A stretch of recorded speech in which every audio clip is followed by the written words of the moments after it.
स्वाहा स्वाहा तत्सवितुर्वरेण्यं भर्गो देवस्य धीमहि धियो यो नः प्रचोदयात्।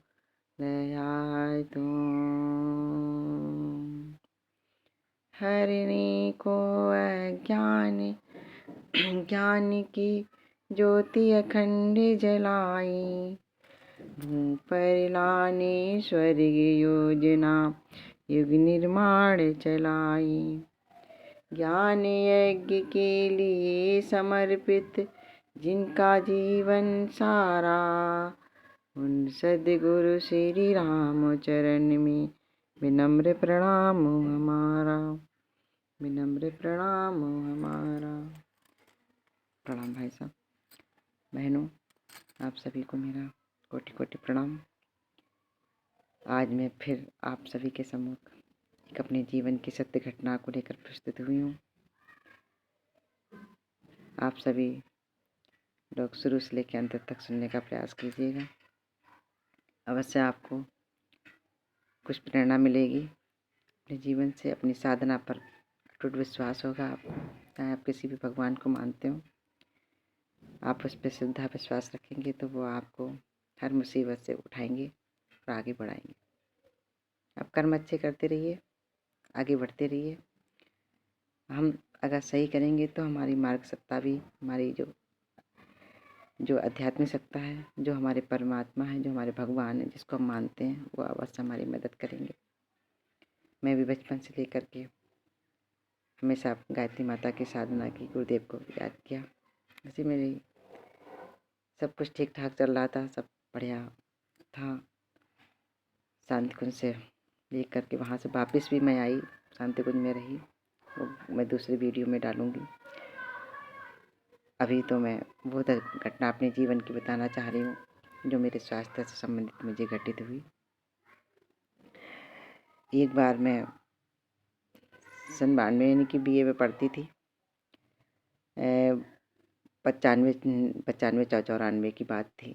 मैं बहुत ज़्यादा बीमार पड़ गई BA फर्स्ट ईयर में, और सब्जेक्ट भी म्यूजिक का ले रखा था। गला भी मेरा ख़राब हो गया। इस समय जो मैं आपके सामने गला वो मेरा वो नहीं ठीक हो पाया। बाद बाकी जो और घटनाएं हैं जो मेरी ठीक हुई। असाध्य रोग से मैं पीड़ित थी, असाध्य रोग से पीड़ित थी, जिसको ठीक होने में बहुत ज़्यादा मतलब जो है ना कष्ट साध्य, जिसको रोग का कप्तान कहते हैं, उसने मुझे पकड़ लिया।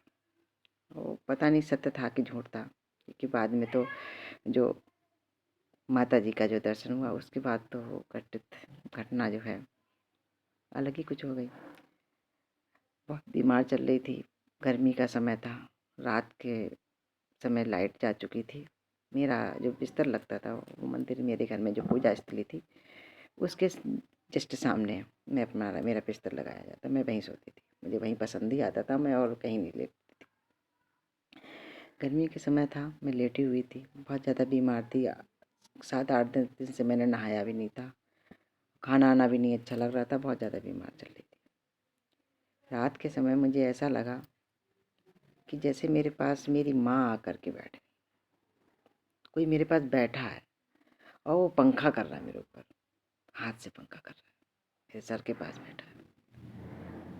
कौन बैठा मुझे पता ही नहीं कौन बैठा। मैं बहुत एकदम से मेरी अचानक पूरा पसीना सूखा और ठंडक का अनुभव हो रहा, ठंड सा अनुभव हुआ। गर्मी के समय लाइट है नहीं, पंखा चल नहीं रहा, और एकदम मेरी आँख खुल गई। अचानक उठ के देखा इधर उधर कोई नहीं। जब कोई नहीं था वहाँ पर तो मैं सीधी उठी, अपनी माँ के कमरे में चली गई। मामा मेरी बहुत खर्राटे मार के सो रही थी। खर्राटे लेने की उनकी आदत थी, तो वो खर्राटे ले रही। मैं फिर भी हिम्मत करके उनके पास गई, उनको हिलाया। मैंने कहा माँ जी मामा। बोली क्या है? हमने की तो मेरे पास थी। बोले नहीं, हम तो नहीं थे, हम तो सोए रहे थे। कहीं नहीं, इतनी तेज पंखा कर रही रहा हमारे ऊपर। बोले नहीं, हम नहीं उठे, कोई बात नहीं। वो नींद में थी, वो फिर वो भी उठ गई, करके अपने टॉयलेट वगैरह जो भी कुछ किया, उसके बाद वो सो गई आकर के। हम भी सो गए, बहुत अच्छी नींद आई। फिर फर्स्ट क्लास सो गए। ऐसा लगा कि मैं ठीक हूँ। सुबह उठी, पूरी घटना मैंने पिताजी को बताई। पिताजी ऐसे ऐसे मैंने आज रात में हुआ। बोले अच्छा, ऐसा करो तुम उठो और नहाओ जाएगा। हमने कहा कि तुम ठीक हुई गई।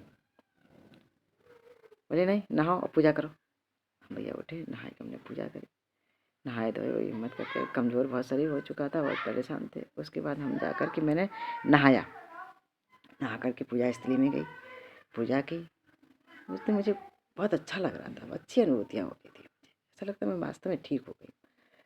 और ठीक होने के बाद मैं आप लोगों को बताऊं सत्य बात कि मुझे उस दिन से लेकर आज तक कहीं यहाँ दर्द वहाँ दर्द तो बहुत हुए, कई घटनाएं, चोट फोट लगी, दर्द, मगर मुझे आज तक बुखार नहीं आया।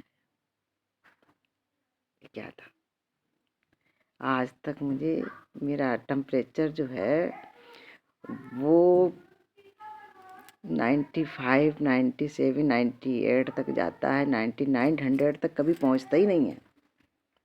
कभी मेरा टेम्परेचर नहीं पहुंचता।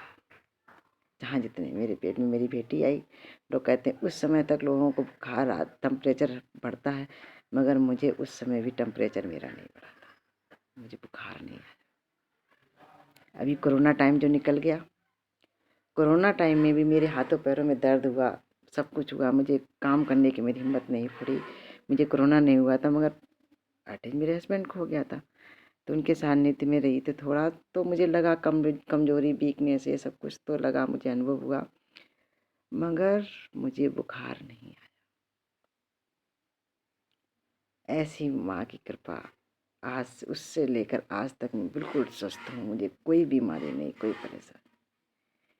फिर मैंने गायत्री शक्तिपीठ संभाला, खूब गुरुदेव के कार्य किए, कोई पीड़ा नहीं, कोई परेशानी नहीं। इसी तरीके से माँ गुरुदेव गायत्री माता की कृपा आप सभी पर बनी रहे। आप सभी लोग भी निरोगी रहें, स्वस्थ रहें, मस्त रहें, व्यस्त रहें, अपने जीवन को आनंदित करें। आज की बात इतनी ही। ओम शांति।